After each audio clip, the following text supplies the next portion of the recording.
আমি প্রতিদিন clean shave করি, আর নবী সাল্লাল্লাহু আলাইহি ওয়াসাল্লামকে কেউ কটূক্তি করেছে, তাকে নিয়ে আমার মাথা ব্যথার শেষ নাই। আগে নিজের গালে দাড়ি নিয়ে আসো তুমি। আমি 5 ওয়াক্ত সালাতই আদায় করি না।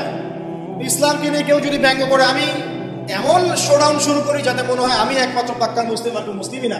আগে নামাজ পড়েন 5 ওয়াক্ত, নবীর সুন্নাহগুলো নিজের উপর আগে ইমপ্লিমেন্ট করেন, নিজের উপর আগে বাস্তবায়ন করেন। সবার আগে এটা কাজ আমাদের। সমসাময়িক প্রেক্ষাপটে, বিশেষ করে শেষ 100 বছরে যখন থেকে অটোমান এম্পায়ারদের ডিফিট করা হয়েছে 1921 সালের পর থেকে, এই ট্রেন্ডটা খুব বেড়ে গেছে। নবী করিম সাল্লাল্লাহু আলাইহি ওয়াসাল্লামের পবিত্র চরিত্র নিয়ে এখন যে যার মতো করে ব্যাখ্যা করার প্রয়াস পেয়েছে। যদিও এটা আবু লাহাবের সুন্নাহ, আবু জাহালের সুন্নাহ, এটা উতবা বিনতে আমের আরেকজন ছিল, উতবা বিনতে আবু মুঈদ, আরেকজন ছিল সাল্লাম বিন আবু হুকাইক, আরেক ব্যক্তি ছিল আশনাত বিন শরীফ, এরকম কিছু একটা তার নাম। এইসব মানুষরা ছিল আইয়ামে জাহিলিয়াতের মধ্যে। এই মানুষদেরই সুন্নাহ আর কি এখন নতুন করে চালু করা হচ্ছে বিভিন্ন জায়গায়। মুক্ত চিন্তার নামে, বাক স্বাধীনতার নামে, কলম চর্চার নামে, বিভিন্ন নাম দিয়ে আমরা এখন নবী সাল্লাল্লাহু আলাইহি ওয়াসাল্লামের পবিত্র চরিত্র নিয়ে যা ইচ্ছা তাই কথা বলার চেষ্টা করছি বা দুঃসাহস দেখাচ্ছি। তাব্বাত ইয়াদা আবি লাহাব ওয়া তাব কি জন্য নাযিল হয়েছিল? নবী সাল্লাল্লাহু আলাইহি ওয়াসাল্লাম যখন সবাইকে সমবেত করে বলেছিলেন যে আমি যদি বলি তোমাদেরকে এই পাহাড়ের পিছনে 70 দল অপেক্ষা করছে, তোমরা কি আমার কথা বিশ্বাস করবে? সবাই বলেছিল যে আমরা তোমাকে আল আমিন বা সত্যবাদী বলে জানি, অবশ্যই তোমার কথা বিশ্বাস। তখন তিনি বলেছিলেন কুলু লা ইলাহা ইল্লাল্লাহ তুফলিহুন, তোমরা শুধু বলো লা ইলাহা ইল্লাল্লাহ, আল্লাহ ছাড়া কোনো ইলাহ নেই, তোমরা সফল হয়ে যাবে। এটা আইয়ামে জাহিলিয়াতের কথা। আবু লাহাব তালি দিয়েছিল, হাত দিয়ে তালি দিয়েছিল এবং ঢিল নিক্ষেপ করেছিল, নবী সাল্লাল্লাহু আলাইহি ওয়াসাল্লামকে কষ্ট দিয়েছিল। আল্লাহ পাক সূরা নাযিল করেছেন তাব্বাত ইয়াদা আবি লাহাব ওয়া তাব, ধ্বংস হোক আবু লাহাবের 2 হাত এবং সে নিজেও ধ্বংস হোক। কিয়ামত পর্যন্ত এই পৃথিবীতে যদি একটা মুসলিমও বেঁচে থাকে এবং সে যদি কোরআন পড়তে জানে, সে আবু লাহাবকে এই সূরা পড়ার মধ্য দিয়ে অভিশাপ দিবে ইনশাআল্লাহ তাআলা। এটা নবী সাল্লাল্লাহু আলাইহি ওয়াসাল্লামের শান, তার মর্যাদা। সে শুধু একবার বলেছে হাততালি দিয়ে, এই কথা বলার জন্য আমাদেরকে ডেকেছিলে? এই কথা বলার জন্য আমাদেরকে ডেকেছ? আমরা আমাদের বাপ দাদাদেরকে, তাদের ইলাহকে ত্যাগ করে তোমার এক আল্লাহ বিশ্বাস করব, এই জন্য ডেকেছ? ঢিল নিক্ষেপ করেছিল, গালি দিয়েছিল। তার আপন চাচা নবী সাল্লাল্লাহু আলাইহি ওয়াসাল্লামের আপন চাচা, আল্লাহ পাক আয়াত নাযিল করলেন আবু লাহাব ধ্বংস হোক এবং সে নিজেও। মা আগনা আনহু মালুহু ওয়া মা কাসাব, তার এই সম্পদ এবং সে যা অর্জন করেছে পৃথিবীতে, এগুলো কোনোই কাজে আসবে না। সায়াসলা নারান যাতা লাহাব, শীঘ্রই অচিরেই সে প্রবেশ করবে এমন আগুনে যে আগুন লাল অগ্নিশিখা নির্বাপিত করছে। সাথে ওয়ামরাতুহু, তার স্ত্রীও, হাম্মালাতাল হাতাব, যে কিনা কি করত? হাম্মালাতাল হাতাব, খড়কুটা বহন করতো, নবী সাল্লাল্লাহু আলাইহি ওয়াসাল্লামের আঙিনায় ফেলতো। ফি জিদিহা হাবলুম মিন মাসাদ, তার গলায় থাকবে খেজুর পাকানো রশি, এটা দিয়ে আযাব দেওয়া হবে। নাউযুবিল্লাহ। কিয়ামত পর্যন্ত যত মানুষ বেঁচে থাকবে মুসলিম, যারা কোরআন পড়বে, ছোট হোক বড় হোক, ধনী গরিব, সাদা কালো, যে কোনো জায়গার, যে কোনো জাতি, যে কোনো বর্ণের, যে কোনো রঙের, আবু লাহাবকে সে কিয়ামত পর্যন্ত গালি দিতে থাকবে। এটা আল্লাহ পাকের বিচার। আর পরকালে তো তার জন্য যন্ত্রণাদায়ক শাস্তি অপেক্ষা করছে। আরেকজন ব্যক্তি ছিল যার নাম উতাইবা, এ আবু লাহাবেরই ছেলে। একদিন নবী সাল্লাল্লাহু আলাইহি ওয়াসাল্লামকে সে গিয়ে বলছে ওয়ান নাজমি ইযা হাওয়া, এই সূরার এই প্রথম দিকের আয়াতগুলো আমি বিশ্বাস করি না। এক পর্যায়ে নবী সাল্লাল্লাহু আলাইহি ওয়াসাল্লামের সাথে বাকবিতণ্ডা করতে লাগলো। আমাদের নবী যদি তর্ক করতেন না, স্বল্পভাষী, মিষ্টি ভাষী, নরম মানুষ ছিলেন, তর্ক করতেন না, নিজে কাউকে কখনো একটু থাপ্পড়ও দেননি, এমন মানুষ ছিলেন। তো সেই মানুষটাকে সে মুখে থুতু নিক্ষেপ করেছিল। তবে এই থুতুটা তার মুখ পর্যন্ত পৌঁছে নাই, আল্লাহ পাক পৌঁছাতে দেননি। আরো আরো কষ্ট দেওয়ার জন্য তার জামা টানা হেঁচড়া করছিল। আর রাহিকুল মাখতুম বইয়ের মধ্যে আছে, পড়ে দেখবেন, আল্লামা সফিউর রহমান মোবারকপুর রাহিমাহুল্লাহ রচিত আর রাহিকুল মাখতুম, যেটা 1187টা বা 85টা বইয়ের মধ্যে ফার্স্ট প্রাইজ পেয়েছে, প্রথম স্থান অধিকার করছে এই বই। এখানেই লেখা আছে তো নবী সাল্লাল্লাহু আলাইহি ওয়াসাল্লাম কষ্ট পেয়েছিলেন। কষ্টে তখন তিনি বলেছেন আল্লাহর কাছে, ওই মুহূর্তে বলেছেন, আল্লাহ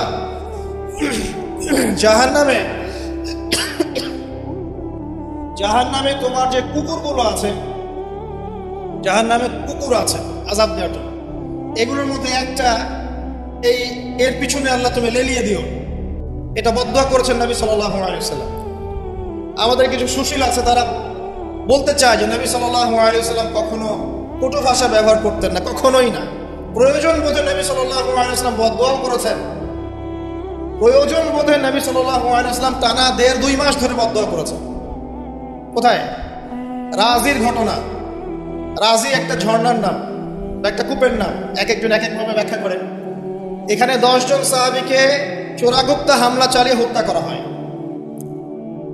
একদল লোক এসে বলেছিল, আপনার সাহাবীদের মধ্যে এমন কিছু সাহাবীকে পাঠান যাদেরকে আমাদের কওমে নিয়ে গেলে ইসলাম শেখা যাবে, মুআল্লিম। নবী সাল্লাল্লাহু আলাইহি ওয়াসাল্লাম 10 জন সাহাবীকে পাঠিয়েছিলেন।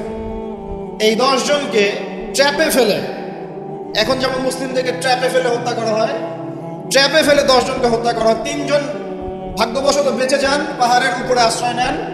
তাদেরকে বলে, তোমরা নেমে আসো, তোমাদেরকে ছেড়ে দেব। তারা তীরের আঘাতে ক্ষতবিক্ষত ছিলেন। তারা মনে করলেন হয়তোবা তার অঙ্গীকার রক্ষা করবে, নেমে আসলেন। নামার সাথে সাথেই তাদেরকে বেঁধে ফেললো, মক্কায় বিক্রি করে দিল। তাদের মধ্যে একজনের নাম খুবাইব রাদিয়াল্লাহু আনহু। খুবাইব রাদিয়াল্লাহু আনহু, যার নাম আমাদের যুব সমাজ জানে না। আমাদের যুব সমাজ শাহরুখ খানের নাম জানে, খুবাইব রাদিয়াল্লাহু আনহু নাম জানেন। যাকে মক্কার সবার সামনে, একটা গাছের নিচে মক্কার সবার সামনে শুলদণ্ড দিয়ে হত্যা করা হলো। শুলদণ্ড মানে পিছনের রাস্তা দিয়ে কিছু একটা লোহার দণ্ড প্রবেশ করিয়ে মাথা দিয়ে বের করে দেওয়া। এই দণ্ড দিয়ে তাকে হত্যা করা হয়েছে। হত্যা করার আগে তাকে বলা হয়েছে, তুমি কি চাও? সে বলেছে, আমি 2 রাকাত নামাজ পড়তে চাই। এবং নামাজটাকে সংক্ষিপ্ত করেছে। সংক্ষিপ্ত করে সে হাত তুলে আল্লাহর কাছে দোয়া করেছিল, আল্লাহ উপস্থিত যারা আছে এদের একটাকেও তুমি ছেড়ো না, ওয়াকতুলহুম বাদাদা, তাদের সবাইকে তুমি সবগুলোকে এক জায়গায় করে হত্যা করো। দেখা গেছে ওই সবার লাশ বদরের কূপে পড়েছিল। বদরের পরেও যে যুদ্ধগুলো হয়েছে এগুলোতে এরা মারা গেছে।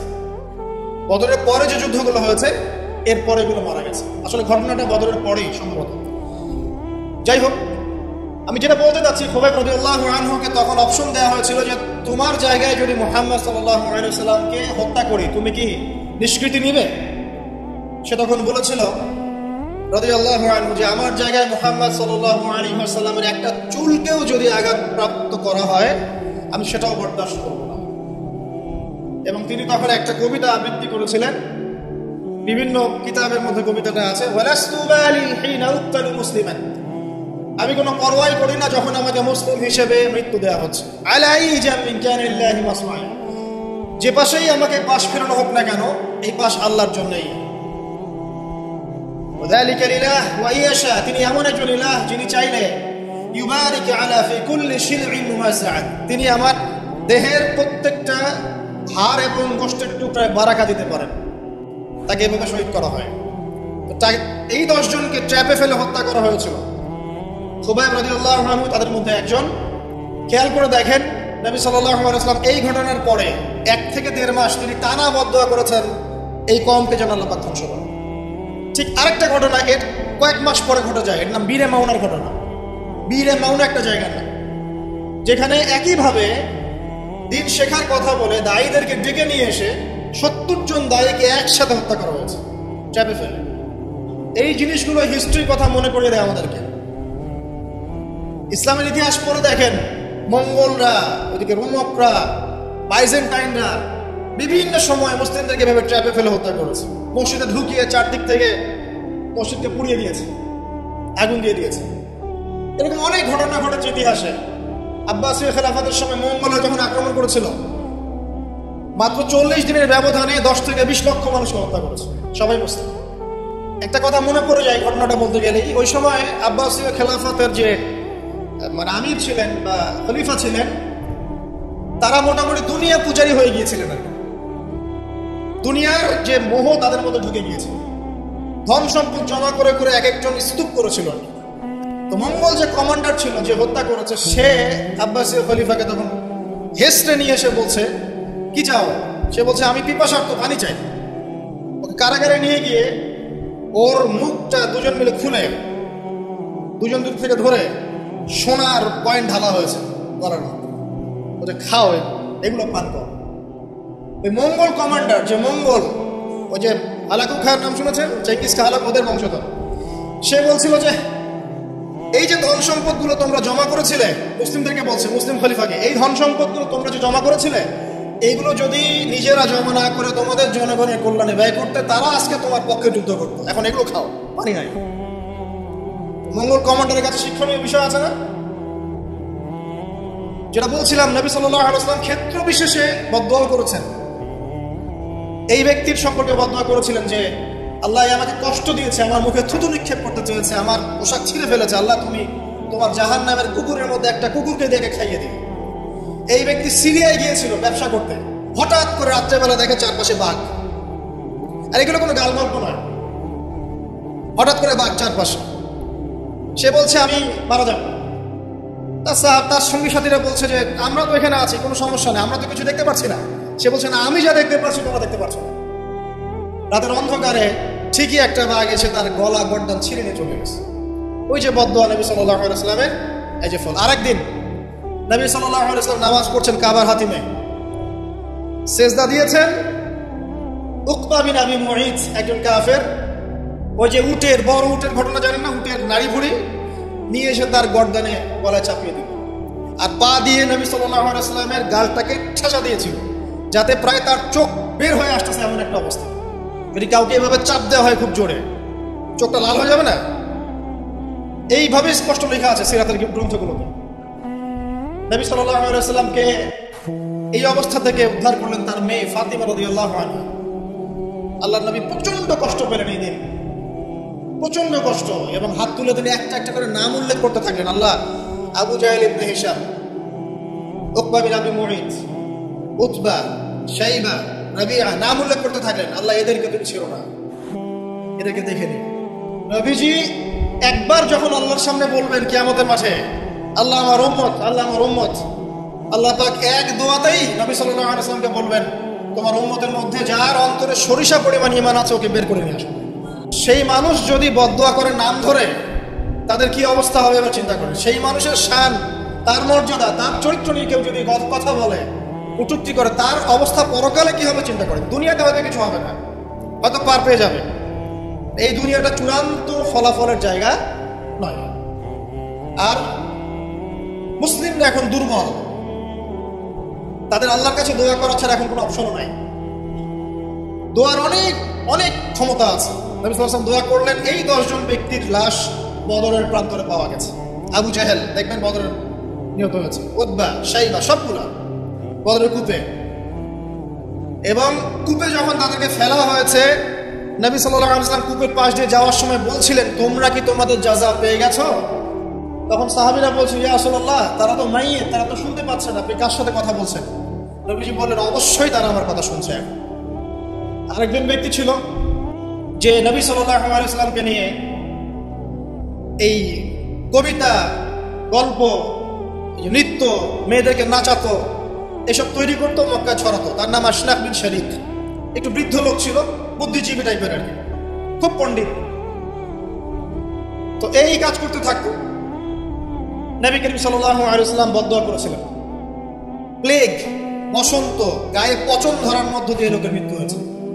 আমি বলতে চাচ্ছি, এই আইয়ামে জাহেলিয়াত থেকে এটা চলে আসছে। নবী করিম সাল্লাল্লাহু আলাইহি ওয়াসাল্লামকে জীবিত অবস্থায় এই 23 বছরে মোট 16 বার হত্যা করার চেষ্টা করা হয়েছে, এবং তাকে 23 বছরের নববী জীবনে প্রায় 15টা গালি খেতে হয়েছে। সাহের, জাদুকর, কাযযাব, মহামিথ্যাবাদী, ফারিকুল জামাআ, জামাত বিভক্তকারী, ঐক্য বিনষ্টকারী, অনেক কথা শুনতে হয়েছে, 15টার মতো।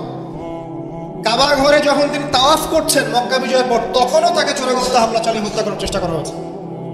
তিনি বসে আছেন, তার সামনে তরবারি নিয়ে গেছে, আল্লাহ ওহীর মাধ্যমে জানিয়ে দিয়েছেন, তিনি বলেছেন তরবারি কি জন্য এনেছো? আমাকে হত্যা করার জন্য।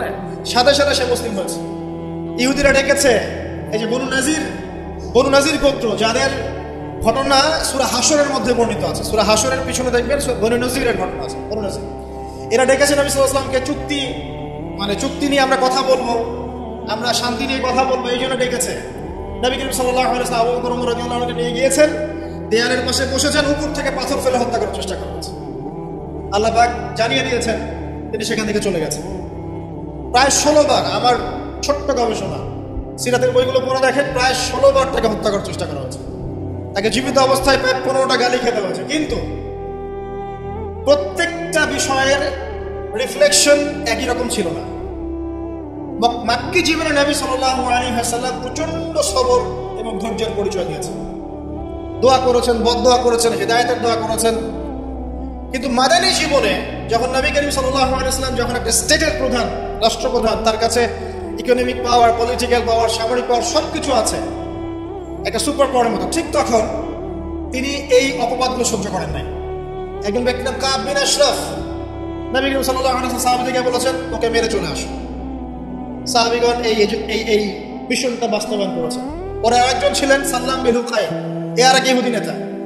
নবীজি একদিন বলেন আমাকে কষ্ট দিয়েছে, কে আছে আমার মনে শান্তি দিতে পারে? 3 জন সাহাবী চলে গেলেন। খায়বারের দুর্গের মধ্যে ঢুকেই তার কেসাস করা হয়েছে। সবসময় রিফ্লেকশন একই রকম ছিল না। মক্কা বিজয়ের পরে, মক্কা বিজয়ের দিন তিনি সবাইকে ক্ষমা করে দিয়েছেন আমভাবে, শুধু কয়েক শ্রেণীর মানুষ বাদ দিয়ে। যার মধ্যে এক শ্রেণী হচ্ছে যারা নবী করিম সাল্লাল্লাহু আলাইহি ওয়াসাল্লামের সারা জীবন বিভিন্নভাবে কথা, গান, লেখা, নর্তকী বিভিন্নভাবে তাকে কষ্ট দিত। ইবনু খাতাল নামে একজন ব্যক্তি ছিল, সে কাবা ঘরের গেলাফ ধরে ঝুলেছিল। ওই অবস্থায় আলী রাদিয়াল্লাহু আনহু তাকে হত্যা করেছে। আমি আপনাদেরকে বলছি না যে এটা সলিউশন, আমি এটা বলছি না আপনাদের, আমি আপনাদেরকে বলতে চাচ্ছি জীবিত অবস্থাতেই নবী সাল্লাল্লাহু আলাইহি ওয়াসাল্লামকে প্রায় 15টা গালি খেতে হয়েছে, তাকে 16 বার হত্যা করার চেষ্টা করা হয়েছে। কিন্তু সবসময় তার রিফ্লেকশন একই রকম ছিল, প্রতিক্রিয়া একই রকম ছিল। যখন মাক্কি যুগ, মুসলিমদের অবস্থা দুর্বল, মুসলিমদের হাতে কোনো রকম ক্ষমতা নেই, আলাদা রাষ্ট্র নেই, কোনো ইকোনমিক বেস নেই, আমরা সেখানে অনেকটাই দুর্বল, বেশ দুর্বল। বরং সেখান থেকে হিজরত করে চলে যেতে হয়েছে মদিনায়, তাই নয় কি? সেক্ষেত্রে ওই জায়গায় নবী করিম সাল্লাল্লাহু আলাইহি ওয়াসাল্লাম কোনো রকম সামরিক এগ্রেশন নেন নাই, কোনো রকম সামরিক বা আঘাতের বদলে আঘাত, এই টাইপের কোনো কনক্লুশনে তিনি যাননি। সবর করেছেন, বদদোয়া করেছেন। ঠিক যেমন আমি বললাম, আমাদের করণীয় এখন এটাই, সবর করতে হবে, আপনাকে বদদোয়া করতে হবে, আপনি নিজের রাসূলের আদর্শ থেকে দেখাবেন, ইত্যাদি ইত্যাদি। এখন আপনার সেই ক্ষমতা নাই, সিম্পল। এখন আপনি এরকম কোনো ইনিশিয়েটিভ নিতে যাবেন না। এই অবস্থায় আপনি এরকম কোনো ইনিশিয়েটিভ নিতে যাবেন না যেমনটা নবীজি মদিনায় নিয়েছিলেন। তাহলে মুসলিমরা উল্টা ক্ষতির মধ্যে পড়তে পারে, বরং জমিন মুসলিমদের জন্য আরো সংকুচিত হয়ে আসতে পারে। কিন্তু মদিনার যুগে নবী সাল্লাল্লাহু আলাইহি ওয়াসাল্লামের যখন সেরকম ক্ষমতা ছিল, তখন তিনি অ্যাকশন অন্যরকম নিয়েছেন। যদি কখনো এই জমিনে আল্লাহ পাক ইসলামকে আবার সেই জায়গায় নিয়ে যান, তখন সেই অ্যাকশন নেওয়া। চোরের যে হাত কাটে, চুরি করলে হাত কেটে দেওয়া হয়, এটা কি আপনি এই ধরনের কোনো সিচুয়েশনে বাস্তবায়ন করতে পারবেন? পারবেন না, সিম্পল, বিকজ এটা ইসলামিক স্টেট নয়। যদি কোনো জায়গায় আল্লাহ পাক এই পৃথিবীর কোনো জায়গায় ভবিষ্যতে কোথাও এরকম কোন স্টেট কায়েম করেন, আল্লাহ চাইলে করতে পারেন, আল্লাহ চাইলে করেন, যেটা এখন মোটামুটি বলতে গেলে সারা বিশ্বে কোথাও নাই। যেখানে যেখানে আছে একটা আইওয়াস, আমার কাছে এটা আইওয়াস। কারণ চোরের হাত কেটে যদি আমি ইহুদিদের সাথে বন্ধুত্ব করি, তাহলে এটা কতটুকু ইসলামিক রাষ্ট্র হলো সেটা আল্লাহ ভালো জানেন। চোরের হাত কাটলাম ঠিকই, কিন্তু আমি এদিকে আমার ইকোনমিক সেকশনে, সামরিক সেকশনে সব ইহুদি খ্রিস্টানদের সাথে আমি বন্ধুত্ব করে রেখেছি, এটা কতটুকু ইসলামিক স্টেট আল্লাহ ভালো জানেন।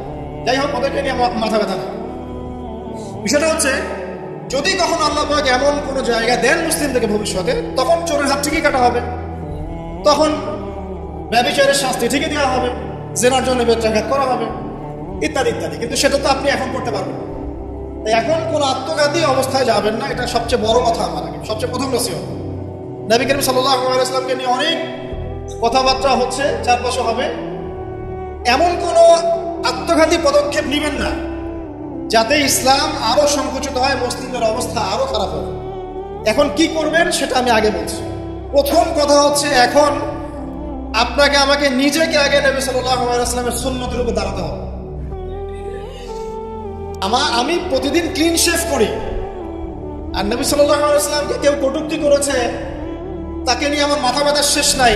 আগে নিজের গালে দাড়ি নিয়ে আসো তুমি। আমি 5 ওয়াক্ত সালাতই আদায় করি না। ইসলামকে নিয়ে কেউ যদি ব্যঙ্গ করে, আমি এমন শোডাউন শুরু করি যাতে মনে হয় আমি একমাত্র পাক্কা মুসলিম, আর মুসলিমই না। আগে নামাজ পড়েন 5 ওয়াক্ত, নবীর সুন্নাহগুলো নিজের উপর আগে ইমপ্লিমেন্ট করেন, নিজের উপর আগে বাস্তবায়ন করেন। সবার আগে এটা কাজ আমাদের। দ্বিতীয় কাজ কি? নিজের পরিবারের মধ্যে ইসলামের নবী সাল্লাল্লাহু আলাইহি ওয়াসাল্লামের যে সুন্নাহগুলো আছে এটা বাস্তবায়ন করা। এখানে তো কেউ আপনাকে চাপ প্রয়োগ করছে না। আপনি চাইলে আপনার পরিবারটাকে ইসলামিক পরিবার হিসেবে গড়ে তুলতে পারেন। এটা আপনার প্রথম দায়িত্ব, প্রথম দিকের কাজ।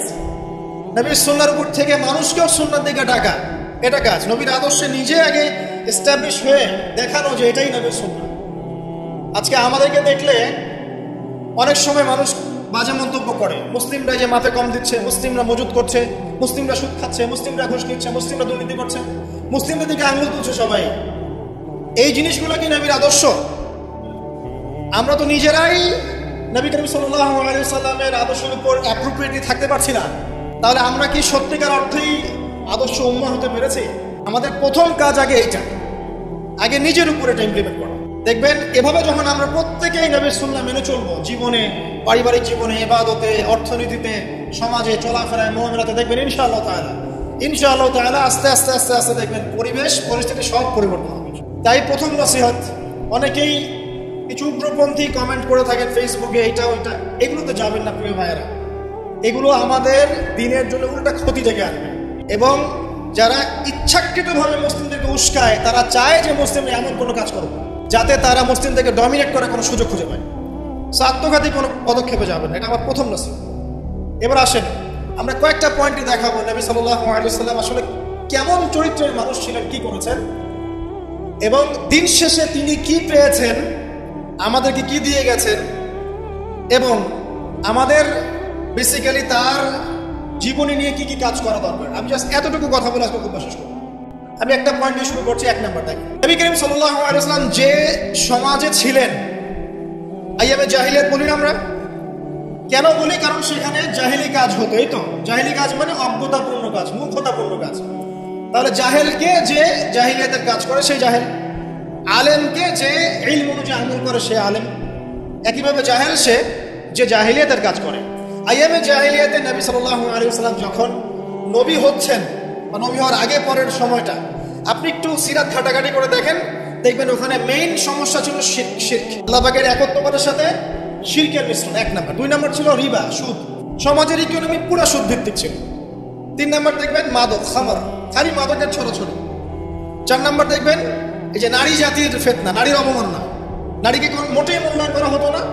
তবে এতটুকু বলে নেই, ওই যুগেও নারীদের পোশাকটা শালীন ছিল এই যুগের চাইতে। ওই যুগেও নারীদের পোশাকটা শালীন ছিল এই যুগের চাইতে, কিন্তু ওদেরকে অধিকার দেওয়া হতো না, বৈবাহিক অর্থনৈতিক অধিকার দেওয়া হতো। জেনা ছিল বেশি, ব্যভিচার ছিল বেশি, জুয়া এগুলো বেশি ছিল, এবং গোত্রীয় হানাহানি, দ্বন্দ্ব সংঘাত বেশি ছিল। এখন আপনি একটু ঠান্ডা মাথা চিন্তা করেন যে এই প্রত্যেকটা প্রবলেমস এখনকার বিশ্বে নাই, ওই জাহিলি যুগের চেয়ে বেশি আছে না কম আছে? এখন তাহলে কোন যুগটাকে আমরা আইয়ামে জাহিলিয়াত বলবো? ওই যুগটাই কি শুধু আইয়ামে জাহিলিয়াত, নাকি আবার জাহিলিয়াত ফিরে এসেছে? প্রতিটা জায়গায় আপনি ঘেটে দেখেন শিরকের ছড়াছড়ি আছে। ইভেন মুসলিমদের মধ্যেও আছে, মুসলিমদের ভিতরেও শিরক আছে। প্রতিটা ডিপার্টমেন্ট ঘাটেন রিবা আর রিবা। সুদ ছাড়া আমরা চলতে পারি না। সুদ খাবো আর বলবো যে নবীকে গালি যারা দিয়েছে ওদেরকে হত্যা করো, এই কথা বলছেন, তাই না? নিজে আবার সুদখোর। তুমি নিজেই তো আল্লাহ এবং তার রাসূলের সাথে যুদ্ধ করছো। আল্লাহ পাক কি বলেছেন? যে ব্যক্তি সুদ ছাড়ছে না সে কার সাথে যুদ্ধ করছে? আল্লাহ এবং তার রাসূলের সাথে যুদ্ধ করছে। তাহলে কোন মুখ নিয়ে আমি কথা বলতে পারি যখন আমি নিজেই রিবা খাই? পরিবর্তনটা কোথায় দরকার ভাই? নিজেদের আগে না? আচ্ছা, এখন দেখেন সারা ওয়ার্ল্ড রিবা খেলে। আমি এটা নিয়ে এখন ব্যাখ্যা করতে যাচ্ছি না। এরপরে মাদক, আপনারাই ভালো জানেন যে প্রত্যেকটা যুব সমাজের এই যে সেক্টর, স্কুল লেভেলের বাচ্চারা পর্যন্ত এখন ভয়াবহ সব মাদক সেবন করছে। এগুলোর নামও শুনিনি আমরা কখনো। মাদক দ্রব্য নিয়ন্ত্রণ অধিদপ্তর তাদের যত কাজ করছে, ক্লান্ত হয়ে যাচ্ছে, তাও মাদক থামাতে পারছে না। প্রশাসনের লোকজন মাদকের পিছনে রেড দিতে দিতে, মিশন চালাতে চালাতে ক্লান্ত হয়ে যাচ্ছে। একটাকে ডিফেন্ড করছে, আরেকটা নতুন মাদক আসছে। দেখবেন এগুলো কি পরিকল্পিত না? একটা যুব সমাজকে ধ্বংস করার জন্য। তো দেখেন, ওই জাহিলিয়াত এখন নাই। নারীর যে ফিতনা, অবমাননা, এটা কি আগের চেয়ে বেড়েছে না কমেছে? এই সংক্ষিপ্ত সময় আমি ব্যাখ্যা করতে যাচ্ছি না, আপনারা ভালো জানেন বেড়েছে না কমেছে। মেয়েদের পোশাক, এখন মেয়েদের পোশাক আছে না ছেলেদের পোশাক? পোশাক পরেও মেয়েরা নগ্ন থাকছে না? ফেমিনিস্ট রেভলিউশনের কারণে মেয়েরা ছেলেদের জায়গা নিয়ে নিয়েছে না? সমাজে জেনা বেড়েছে, পরকীয়া বেড়েছে, ধর্ষণ বেড়েছে। এর বিপক্ষে পশ্চিমারা কোনো সমাধান দিতে পেরেছে? নবী সাল্লাল্লাহু আলাইহি ওয়াসাল্লামের বহু বিবাহ নিয়ে যারা কথা বলে, তাদের দেশে 91% মেয়ে ধর্ষণের, 91% যে রেপ হয়, 100% রেপের মধ্যে 91% মহিলা, এবং যাদের বয়স 20 বছরের কম, 18 বছরের কম, 18 বছরের কম প্রায় 46% সম্ভবত আমি দেখলাম মেয়ে রেপের শিকার হয়েছে। ওই সভ্যতায় যারা আমাদেরকে শিখায় যে ইসলামে বহু বিবাহ কেন নবী সাল্লাল্লাহু আলাইহি ওয়াসাল্লাম এতগুলো বিয়ে করেছেন, তারা শিখায় যে এই জাহিলিয়াতের সমাজটাকে নবী সাল্লাল্লাহু আলাইহি ওয়াসাল্লাম পরিবর্তন করেছিলেন কিনা। কত বছরের মধ্যে? মাত্র 23। আমাকে একটা সমাজবিজ্ঞানী দেখান, একটা রাজনৈতিক নেতা দেখান, একটা অর্থনীতিবিদ দেখান, একটা দার্শনিক দেখান, একজন মহামানব দেখান, একটা লিডার দেখান, যে মাত্র 23 বছরের ব্যবধানে, মাত্র 23 বছরের ব্যবধানে পুরো আইয়ামে জাহিলিয়াতকে এমনভাবে পরিবর্তন করেছেন যে মক্কা বিজয়ের পরে না মক্কায় কোনো শিরক আছে, না কোনো সুদ আছে, না কোনো মাদক আছে, না কোনো নারীর হেনস্থা অবমাননা আছে, না বেপর্দা অশ্লীলতা আছে, না জেনা আছে, না ব্যভিচার আছে, না গোত্রীয় হানাহানি দ্বন্দ্ব আছে। একটা মানুষ দেখান সারা বিশ্বে। চরিত্র কি নিয়ে গঠিত হয়? শুধু কি বিবাহ কেন্দ্রিক বিষয় নিয়েই চরিত্র গঠিত? মানুষের চরিত্র বলতে আমরা কি বুঝি? তার কথা, তার কাজ, তার আকীদা, তার আচরণ, তার ইবাদত, তার মুআমালাত, তার সামাজিক ব্যাপার স্যাপার, তার সিরাতুর রাহিম, তার সমাজ জ্ঞান, তার অর্থনীতির জ্ঞান, তার পলিটিক্যাল জ্ঞান, সবকিছু মিলেই তো একটা মানুষের ক্যারেক্টার। যখনই ক্যারেক্টারের প্রশ্ন আসে নবী সাল্লাল্লাহু আলাইহি ওয়াসাল্লামকে নিয়ে সরাসরি চলে যায় বিবাহ। কারণ আর কোনো সেক্টর নাই ক্যারেক্টার নিয়ে আলোচনা করার। ওগুলো তো ডিফেন্ড করাই যাবে। যাদের সাথে এই পর্যন্ত বাহাসে বসেছেন তারা তো আর ওই বিষয়গুলো বোঝে না যে কোন জ্ঞান দিয়ে এই ইন্টারনালি ব্লাইন্ড সেকুলার প্রজন্মকে ডিফেন্ড করা যায়। তারা তো ইসলামিক বিষয়গুলো শুধু উপস্থাপন করবে, বাইরের বিষয়গুলো আনতে পারছে না। তো একটা মানুষের চরিত্র কত মহান হলে স্বয়ং আল্লাহ পাক তাকে বলতে পারেন ইন্নাকা লাআলা খুলুকিন আযীম, নিশ্চয় আপনি মহান চরিত্র অধিকারী। আল্লাহ পাক বলছেন। নবী সাল্লাল্লাহু আলাইহি ওয়াসাল্লাম 23 বছর সময় লেগেছে এগুলো পরিবর্তন করে সম্পূর্ণ আলোকিত একটা ইসলামী সমাজ প্রতিষ্ঠা করতে। একটা পয়েন্ট বললাম, তার চরিত্র আপনি বুঝে নেন, তার ক্যাপাবিলিটি বোঝেন, তার ব্যক্তিত্ব বোঝেন, তার গায়রত বোঝেন, তার শান মর্যাদা বোঝেন। 2 নম্বর দেখেন, 2 নম্বর পয়েন্ট, নবীজি যখন নবী হননি তার আগ থেকেও তিনি চেষ্টা করতেন সমাজ পরিবর্তন করতে, হেল্পফুল ফিউচার তৈরি করেছিলেন ইত্যাদি। 40 বছর বয়সে যখন ওহী আসলো, 40 বছর বয়সে যখন ওহী আসলো, কি আসলো? আল কোরআন এবং তার ব্যাখ্যা সুন্নাহ। এই কোরআন এবং সুন্নাহকে কাজে লাগিয়ে, এর শিক্ষা দিয়ে, এর জ্ঞানটাকে প্রচার করে, মানুষের মধ্যে এর জ্ঞানটাকে ইনস্টল করে নবী সাল্লাল্লাহু আলাইহি ওয়াসাল্লাম পুরো সমাজটাকে সংস্কার করলেন। তাহলে যে জ্ঞানতাত্ত্বিক বিপ্লব, আমরা যেটা কথা বলি জ্ঞানতাত্ত্বিক বিপ্লব, জ্ঞানের রেভলিউশন, জ্ঞান নিয়ে কথা বলা, শিক্ষা দেওয়া, শিক্ষার মাধ্যমে অজ্ঞতার অন্ধকার দূর করা, কে সবার আগে করেছে এই 1400 বছর হিস্ট্রিতে? যারা এখন আমাদেরকে সায়েন্টিফিক এবং টেকনোলজিক্যাল জ্ঞানের কথা বলে, ওই পশ্চিমা সভ্যতাই, তারা কতদিন হলো সভ্য হয়েছে? কতশো বছর আগে সেখানে ফরাসি বিপ্লব হয়েছে। কত শতাব্দী হলো সেখানে সায়েন্টিফিক এবং টেকনোলজিক্যাল রেভলিউশনগুলো হয়েছে? 100-200 বছর, সর্বোচ্চ 300 বছর। 1400 বছর আগে নবী সাল্লাল্লাহু আলাইহি ওয়াসাল্লাম ইকরা দিয়ে জ্ঞানের রেভলিউশন করেছেন। সাহাবীদেরকে জ্ঞান শিক্ষা দিয়েছেন। কোন জ্ঞান? অভ্রান্ত সত্যের উৎস, ওয়াহির জ্ঞান। ওরা যে জ্ঞান শেখাচ্ছে সেটা কি? বস্তুবাদী জ্ঞান। এখানে পরকাল নাই, এখানে আপনার জিন নাই, মালায়েকা নাই, বেহেশত নাই, জান্নাত নাই, জাহান্নাম নাই, হিসাব নাই, মিজান ফসিলত কিছু নাই, ঈশ্বর নাই। Godless education system. এর ভাষায় গড বলেছে, এটা নিয়ে আবার বিতর্কিত করেন না। কথা বলতে ভয় পাই আমি, না জানি। আর আমি মুসলিমদেরকে বেশি ভয় পাই, কারণ তারাই বিতর্কিত করতে বেশি পছন্দ করে। গডলেস বলতে বুঝিয়েছি তাদের ভাষায় ঈশ্বরহীন একটা সিস্টেম। তো আমরা জ্ঞানের যে সিলসিলা দিয়েছি 1400 বছর আগে, ইকরা বিসমি রাব্বিকাল্লাযী খালাক দিয়ে প্রত্যেকটা সাহাবী আবু বকর, ওমর, ওসমান, আলী থেকে শুরু করে একদম শেষ পর্যন্ত দেখবেন সবাই এই জ্ঞানের আলোয় আলোকিত হয়েই সমাজ পরিবর্তন করেছে। মক্কার 13 বছরে আমরা ছিলাম, একজন সাহাবী কি কোনো কাফেরের উপর হাত তুলেছিল? দেখাতে পারবেন? কোন কাফেরকে একজন সাহাবী হত্যা করেছে বা আঘাত করেছে বা থাপ্পড় দিয়েছে? বরং আপনি দেখবেন শত শত কাফের তারা মুসলিমদেরকে আঘাত করেছে, নির্মম নির্যাতন করেছে। বেলাল রাদিয়াল্লাহু আনহুকে শুইয়ে পাথর বিছিয়েছে, চাবুক মেরেছে, গা পুড়িয়ে দিয়েছে, কত কি করেছে। আবিসিনিয়ায় চলে যেতে হয়েছে, তায়েফে গিয়ে নবী সাল্লাল্লাহু আলাইহি ওয়াসাল্লামকে নিজের মার খেয়ে আসতে হয়েছে। এই যে 13 বছর সহনশীলতার পরিচয় দিয়েছেন এই শিক্ষিত মানুষরা, তারা কি উগ্র ছিলেন? তারা সন্ত্রাসী ছিলেন? তাদেরকে কি তরবারির জোরে ইসলাম কবুল করানো হয়েছে? এই 13 বছর যে সাহাবীরা ইসলাম কবুল করেছেন তারাই তো পরে বদর যুদ্ধ করেছেন, পরে উহুদে গিয়েছেন, পরে খন্দক খায়বারে গিয়েছেন। এই যে বেসিকটা তৈরি করেছি আমরা মক্কার 13 বছরে, এই 13 বছরটা কি উগ্রতা দিয়ে প্রদর্শন করা হয়েছিল? কিচ্ছু করা হয়নি। শুধু জ্ঞান তাত্ত্বিক সলিউশন দেওয়া, জ্ঞান শিক্ষা দেওয়া হয়েছে, কোরআন শিক্ষা দেওয়া হয়েছে, হাদিস শিক্ষা দেওয়া হয়েছে। এই শিক্ষার মধ্য দিয়ে যখন ভিতরটা পরিবর্তন হয়েছে তখন মানুষ আল্লাহর কাছে আত্মসমর্পণ করেছে। এই ছিল আমাদের মক্কার 13 বছর। তাহলে যে জ্ঞানের কথা বলি আমরা, যে মানুষটার কাছে কোরআনের মতো কিতাব আসে, এক বাক্যে আপনি আমাকে বলেন কোরআনের একটা আয়াত থেকে মিথ্যা প্রমাণ করতে পারবে? কোরআন কারীমের মধ্যে যাররা পরিমাণ কি মিথ্যা আছে বা অমানবিক কোনো বিষয় আছে? মানুষ ভুলভাবে সেটাকে উপস্থাপন করে, কিন্তু যদি সঠিকভাবে উপস্থাপন করতে পারে বা সৎসাহস থাকে, পশ্চিমকালেও কোরআনে আপনি যাররা পরিমাণ ফল্ট পাবেন না। যালিকাল কিতাব লা রাইবা ফি, কোনো সন্দেহ নাই। এখন বলেন, এত পবিত্র একটা কিতাব একজন মহাপবিত্র সত্তার কাছ থেকে এসেছে, আরেকজন জিবরাইল আলাইহিস সালাম ফেরেশতাদের লিডার, তিনি এটা বহন করে এনেছেন। এখন যে মানুষটার উপরে এটা নাজিল করা হচ্ছে তিনি কত পবিত্র চরিত্রের অধিকারী, এখন আপনি চিন্তা করেন। যদি তার চরিত্রের মধ্যে যাররা পরিমাণ অপবিত্রতা থাকতো তাহলে কোরআন কি তার উপর নাজিল হতো? বুঝতে পারছেন? মনে করেন আমাদের চরিত্রে কি অসংখ্য অপবিত্রতা আছে না? আমার উপরে কি আল্লাহর নূর, আল্লাহর এই যে কিতাব, ওহী, এগুলো অবতীর্ণ হওয়ার সুযোগ আছে কোনো? নাই। আল্লাহ পাক পবিত্র মানুষদেরকে বাছাই করেন। আল্লাহ রাব্বুল আলামিন সবচেয়ে পবিত্র মানুষকে বাছাই করেছিলেন মহাপবিত্র কিতাব দেওয়ার জন্য। এটাই তো যথেষ্ট তার চরিত্র ব্যাখ্যা করার জন্য। আর কি প্রয়োজন? যার কাছে কোরআন নাজিল হতে পারে তার চরিত্র নিয়ে কথা বলার কোনো অবকাশই নাই। তিনি যে কাজই করেছেন, যখন যে কথাই বলেছেন, যে ইনিশিয়েটিভ নিয়েছেন, প্রত্যেকটাই আল্লাহর হুকুমেই নিয়েছেন, এর হুকুমের বাইরে কিছু বলেন। শুধু তাই নয়, তার শত্রুরা পর্যন্ত মক্কায় কখনো বলতে পারেনি তিনি মিথ্যাবাদী, তিনি মাপে কম দেন, তিনি ওয়াদা খেলাফ করেন, তিনি অমুক, তিনি তমুক। তার শত্রুরা পর্যন্ত এটা বলতে পারেনি।